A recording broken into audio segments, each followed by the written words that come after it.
جو شکایتیں ہمیں عمران خان سے تھیں، آج کی حکومت عمران خان کے سے 2-4 قدم آگے چلی گئی ہے۔ اس کا معنی یہ ہے کہ یہ حکومتوں کا پھر ایجنڈا نہیں ہے، یہ اسٹیبلشمنٹ کا ایجنڈا ہے، اور اسے نہ ہم پاکستان کے مفاد میں سمجھتے ہیں اور نہ امت مسلمہ کے مفاد میں سمجھتے ہیں۔ دوسری بات یہ ہے کہ جو قانون سازیاں ہو رہی ہیں،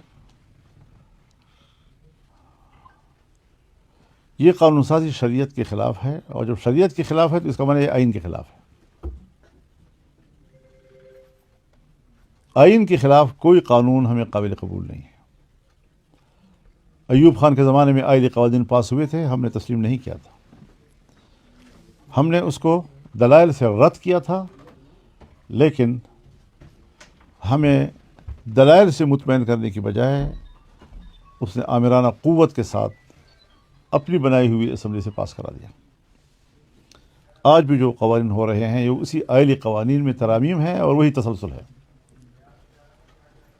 تو آج بھی وہ ہمیں قابل قبول نہیں ہے۔ جنرل مشرف نے